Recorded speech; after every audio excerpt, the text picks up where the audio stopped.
Abraha को खाना काबा के बारे में बताया गया कि अरब के शहर में एक ऐसी इमारत है जिसको लोग मुकद्दस समझते हैं और दूर दराज से इसका तवाफ करने आते हैं। अबरहा 60,000 फौज के एक बहुत बड़े लश्कर के साथ बैतुल्लाह शरीफ की जानिब रवाना हुआ। हजरत अब्दुल मुत्तलिब ने जवाब दिया, ऐ यमन के बादशाह, ऊंट मेरे हैं, मुझे इसलिए इनकी फिक्र हुई जबकि काबा जिसका घर है वो खुद इसकी हिफाजत फरमा लेगा। अस्सलामु अलैकुम वरहमतुल्लाहि वबरकातुहू। मैं आपका भाई वाजिद अली। आज इस वीडियो पे मेरे दोस्तों हम रिएक्शन देने वाले हैं अबरहा के बारे में, जो बैतुल्लाह पे मेरे दोस्तों उसने हमला किया था और हाथियों के साथ, और उसको आप सल्लल्लाहु अलैहि वसल्लम की दादा ने क्या कहा था, अब्दुल मुत्तलिब ने, कि उसकी वजह से वो बादशाह बिल्कुल परेशान हो गया। और ये हमला जो था आप सल्लल्लाहु अलैहि वसल्लम की पैदाइश से पहले था मेरे दोस्तों। तो इसके बारे में मेरे दोस्तों आज इस वीडियो में मुकम्मल हम जानेंगे, लेकिन वीडियो शुरू से लेकर आखिर तक लाजमी देखिए कि हमको इस तारीख का पता लग जाए। और वीडियो शुरू करने से पहले मेरे दोस्तों की खिदमत में दरख्वास्त है, जो हमारे चैनल पर नए हो तो चैनल को सब्सक्राइब करना ना भूले और वीडियो को लाइक शेयर लाजमी कीजिए। तो शुरू करते हैं वीडियो को।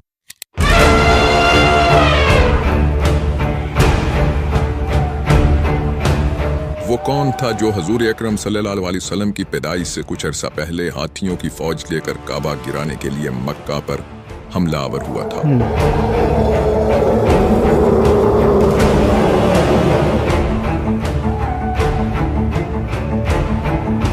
नबी पाक सल्लल्लाहु अलैहि वसल्लम के दादा अब्दुल मुत्तलिब ने काबा पर हमलावर फौज के कमांडर को आखिर ऐसा क्या कहा था कि वो हैरान और परेशान हो गया। यह 525 ईस्वी की बात है, जब मुल्क यमन पर एक यहूदी बादशाह हुकूमत करता था। मशहूर इस्लामी तारीखदान अल्लामा इब्ने कसीर ने इसे मुशरिक लिखा है। यह शख्स ईसाइयों से शदीद नफरत करता था। मुहद्दिसीन लिखते हैं कि उस शख्स ने यमन के शहर नजरान में एक तवील खंडक खुदवाकर उसे आग से भर दिया और 20,000 ईसाइयों को इसमें जिंदा जला दिया।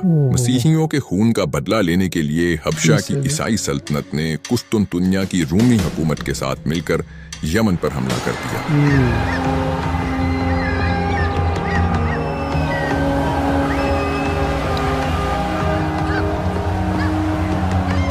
इस लड़ाई के लिए रोमियों ने बहरी बेड़ा फराहम किया, जबकि मुल्क हबशा की 70,000 फौज यमन के साहिल पर उतरकर यमन पर काबिज हो गई। यह वो दौर था जब रूमी सल्तनत मिस्र और शाम तक फैली हुई थी।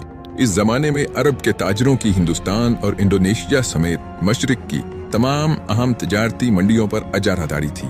रूमी सल्तनत अरबों की इस अजारादारी को खत्म करना चाहती थी। यमन पर हमला करने वाली फौज के 2 जंगी कमांडर थे, जिनमें से एक का नाम अबरहा और दूसरे का आर्यात था। लेकिन फिर ये दोनों आपस में लड़ पड़े। मुकाबले में आर्यात मारा गया और अबरहा मुल्क पर काबिज हो गया। ये शख्स रफ्ता रफ्ता यमन का खुद मुख्तार बादशाह बन गया। इसके बाद तारीख इंसानी की वो अजीबो गरीब कहानी शुरू हुई, जिसका जिक्र अल्लाह ताला ने कुरान पाक में भी किया है।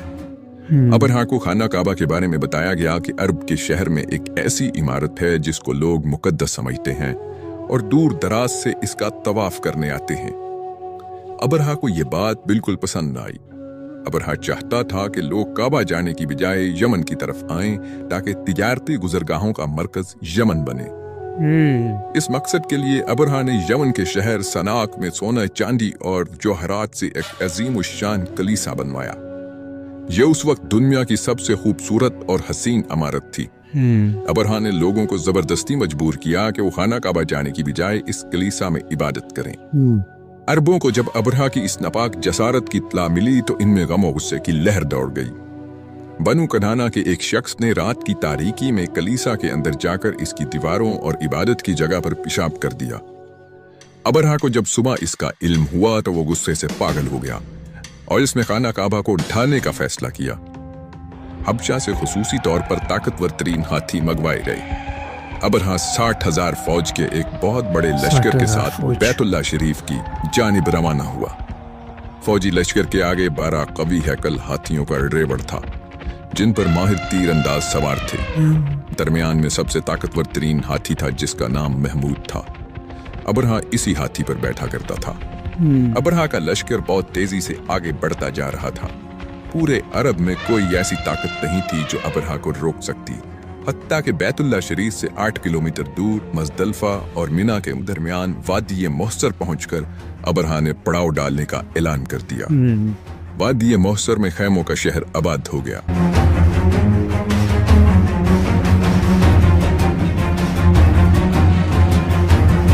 एक वसी और अरीज खैमे में अबरहा का शाही तख्त बिछा दिया गया। लश्कर के लोग जब फारिग हुए तो उन्होंने देखा कि अतराफ में नहायत खूबसूरत और तवाना ऊंट चर रहे हैं। ये कुरैश मक्का के ऊंट थे। उन लोगों ने तमाम ऊंट अपने कब्जे में ले लिए। जुल्म करते थे। उनमें ही 200 ऊंट रसूलुल्लाह सल्लल्लाहु अलैहि वसल्लम के जद्दे अमजद और रईस कुरैश हजरत अब्दुल मुत्तलिब के थे। अब्दुल मुत्तलिब जब बातचीत के लिए अबरहा के दरबार में पहुंचे तो उन्होंने अबरहा से अपने ऊंटों की वापसी का मुतालबा कर दिया। अबरहा ने कहा, अजीब बात है, मैं तुम्हारा काबा गिराने आया हूं और तुम्हें ऊंटों की फिक्र पड़ी है। हजरत अब्दुल मुत्तलिब ने जवाब दिया, ऐ यमन के बादशाह, ऊंट मेरे हैं, मुझे इसलिए इनकी फिक्र हुई जबकि काबा जिसका घर है वो खुद इसकी हिफाजत फरमा लेगा। जबरदस्त। अल्लाह का घर है, इसकी हिफाजत करता है। अबरहा ने बड़े तकब्बुर से कहा, ऐ रईस मक्का, आज तुम्हारा खुदा अपने घर को अबरहा के हाथों से नहीं बचा सकता। चुनाचे इसने फौरी तौर पर काबे की जानिब मजीद आगे बढ़ने का हुक्म दिया। हज़रत अब्दुल मुत्तलिब उसके खैमे से निकलकर फौरी तौर पर खाना काबा तशरीफ लाए, जहां सब कबीलों के सरदार जमा थे। हज़रत अब्दुल मुत्तलिब ने इन सरदारों के साथ बैतुल्लाह की चौखट पकड़कर दुआएं की। अरब के लोगों का मामूल था कि वो मुसीबत के वक्त बैतुल्लाह में रखे 360 बुतों को भूलकर हज़रत इब्राहीम अलैहिस्सलाम के अल्लाह ही को पुकारते और उसी से मदद मांगते थे, और फिर मेहरबान रब उनकी दुआएं कबूल फरमाता और उनकी हाजात पूरी फरमा देता। हज़रत अब्दुल मुत्तलिब को यकीन था कि इस मर्तबा भी अल्लाह ताला अपने घर की हिफाजत फरमाएगा। रब्बे काबा के हुजूर गरिया उजारी के बाद हज़रत अब्दुल मुत्तलिब अपनी कौम के साथ मक्का के मुख्तलिफ पहाड़ों पर चढ़ गए। बहुत खूबसूरत वाक़या इसने बनाया। अबरहा की फौजें काबे की तरफ फाइनल पेशकदमी के लिए तैयार हो चुकी थीं। अबरहा ने लश्कर के सबसे बड़े हाथी पर बैठकर लश्कर की क़यादत करनी थी, लेकिन ऐन वक्त पर मुसीबत ये हुई कि हाथी ने चलने से इनकार कर दिया। हाथी को बड़े बड़े आनी तीरों से मारा गया। इसकी नाक में लोहे का आंकड़ा डालकर अजियत पहुंचाई गई, लेकिन वो फिर भी उठकर खड़ा ना हुआ। अभी ये परेशानी खत्म भी ना हुई थी कि अबरहा की फौज को समुंदर की तरफ से आने वाले बेशुमार परिंदों ने घेर लिया। यह अबाबील परिंदों का एक बहुत बड़ा गौल था।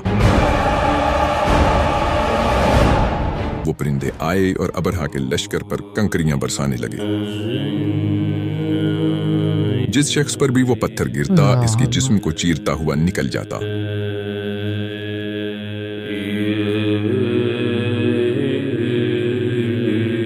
कुरान पाक में इस वाक़े को कुछ इस तरह बयान किया गया है, क्या तुमने ना देखा कि तुम्हारे रब ने इन हाथी वालों का क्या हाल किया?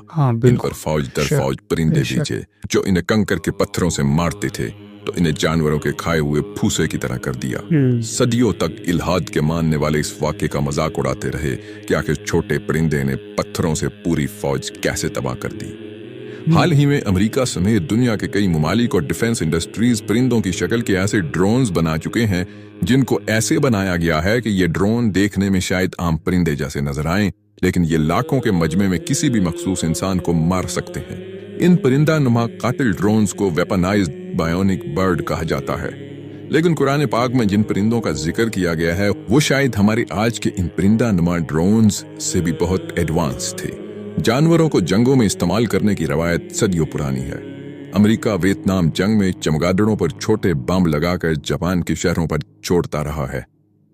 इस प्रोजेक्ट को प्रोजेक्ट एक्स-रे का नाम दिया गया था। अमेरिका का मशहूर दिफाई इदारा defence advance research project agency insect alliance नामी प्रोजेक्ट पर काम कर रहा है। इस प्रोजेक्ट का मकसद कीड़े मकोड़ों की ऐसी फौज तैयार करना है जो अमेरिकी जंगों और अमेरिका की ज़राई तरक्की में अमेरिका की इत्तेहादी बनकर काम करेगी। कुरान पाक में जिन परिंदों ने अबरहा के लश्कर पर हमला किया है वो ऐसे ही तरबियत याफ्ता परिंदे थे जिनको अपने टारगेट और अपने मिशन का अच्छे से पता था। इन परिंदों ने जो पत्थर अबरहा के लश्कर पर फेंके वो किसी बायोलॉजिकल हथियार की तरह थे। इमाम इब्ने कसीर और अल्लामा महमूद आलूसी ने हजरत अकरमा से रवायत बयान की है कि सरजमीन अरब में चेचक का मर्ज इसी साल जाहिर हुआ था। परिंदों के हमले के वक्त अबरहा की फौज यकदम खत्म नहीं हुई थी। अगरचे बहुत सारी फौज मौके पर मारी गई और बाकी मांदा फौज में शदीद तरीन चेचक का मर्ज फैल गया। ये मर्ज इतना शदीद था कि कहा जाता है कि अबरहा का जिस्म वापस जाते हुए मुकम्मल गल सड़ चुका था। सबसे बड़ा सवाल कि ये परिंदे कहाँ से आए थे। अबरहा की फौज पर हमला करने के बाद ये परिंदे कहाँ चले गए। हमारी दुनिया में कोई ऐसा दरवाजा था जिसके खुलने पर ये परिंदे हमारी दुनिया में दाखिल हुए और फिर अपना मिशन मुकम्मल करके इसी दरवाजे से वापस चले गए। नाजरीन, आपने कुर्बे क़यामत के नज़दीक याजूज माजूज वाली हदीस तो सुनी होंगी।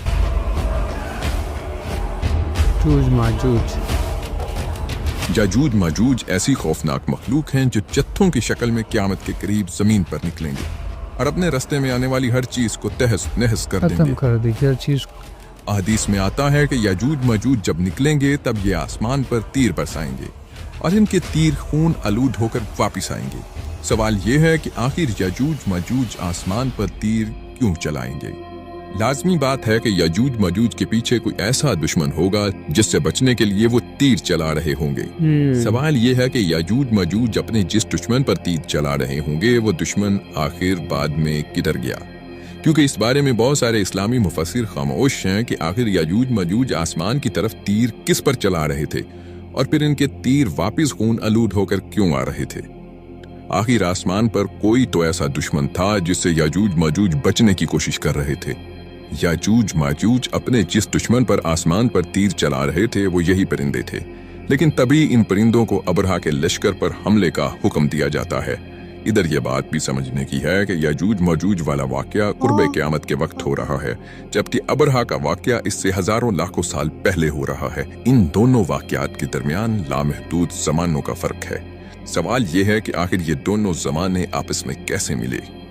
परिंदों की ये फौज टाइम और स्पेस में सदियों पीछे की तरफ सफर करके जमीन पर इस वक्त में जाहिर होती है जब अबरहा का लश्कर काबे पर हमला करने वाला था। दूसरी तरफ जब याजूज माजूज जमीन पर मुकम्मल तबाही फैला चुके होते हैं तब याजूज माजूज एक पुरअसरार वबाई मर्ज का शिकार होकर अचानक मरना शुरू हो जाते हैं, बिल्कुल ऐसे ही जैसे अबरहा का लश्कर खत्म हुआ। इसकी वजह शायद ये थी कि अबरहा के लश्कर को तबाह करने से पहले अबाबील अपने बायोलॉजिकल हथियारों से याजूज माजूज के हवाले से भी अपना काम मुकम्मल कर चुके होंगे या काम मुकम्मल कर चुके थे। सवाल यह है कि आखिर इस बात का क्या सबूत है कि अबरहा के लश्कर को तबाह करने और याजूज माजूज की तबाही में एक ही किस्म के परिंदों की इन्वॉल्वमेंट थी। अगर आप याजूज माजूज के लश्कर की तबाही और अबरहा के लश्कर की तबाही देखें तो आपको बिल्कुल एक सा अंदाज नजर आएगा। जिस किस्म की बीमारी और लाशों का हाल अबरहा के लश्कर का हुआ, वैसा ही मिलता जुलता हाल याजूज माजूज की लाशों का बयान किया जाता है। सवाल ये है कि परिंदों की ये इंतहाई तरबियत याफ्ता फौज आखिर कहाँ से आई। इस बारे में हम अपनी अगली वीडियोस में तफसील से बात करेंगे, मगर फिलहाल इसका जवाब अल्लाह ताला ने इस आयत में बहुत खूबसूरत अंदाज में दिया है। अल्लाह ताला फरमाते हैं, और तुम्हारे रब के लश्करों को इसके सिवा कोई नहीं जानता। बेशक पोर्टल्स के हवाले से हमारी ये दिलचस्प रिसर्च सीरीज जारी है। इस सीजन की अगली किस्त में हम याजूज माजूज और हज़रत ज़ुल्करनैन के इंटरगैलेक्टिक ट्रैवल को तफसील से समझने की कोशिश करेंगे, लेकिन इससे पहले आप हमारे चैनल की प्लेलिस्ट क्वांटम कुरान जरूर देखिए। तो मेरे दोस्तों, ये था अबरहा का वाकया। एक छोटे परिंदों की वजह से ताला शाह ने उसको ख़त्म कर दिया और अल्लाह के सामने मेरे दोस्तों एक ताकत भी नहीं चलता। अबरहा का इतना बड़ा फौज हाथियों पर बैठे हुए और ताला शाह ने उसको से परिंदों से ख़त्म कर दिया कि सबसे छोटे है वो, और उसका जिक्र कुरान में भी आया है, अबाबील। और जो इसने वाकया बताया याजूज माजूज का, ये क़यामत के करीब आएंगे मेरे दोस्तों। और अगर हम उस वाकये को जानना चाहते हैं तो इसने बताया मेरे दोस्तों, इसका दूसरा एपिसोड भी आएगा याजूज माजूज का, तो इंशाल्लाह उसको भी मेरे दोस्त हम फिर देखेंगे। अगर इसके बारे में किसी दोस्त को पता हो तो कमेंट्स में अपने राय का इज़हार ज़रूर कर सकते हैं। तो इंशाल्लाह इसके साथ इजाज़त चाहता हूँ, मिलेंगे फिर नई वीडियो के साथ। अस्सलामु अलैकुम वरहमतुल्लाहि वबरकातुहू।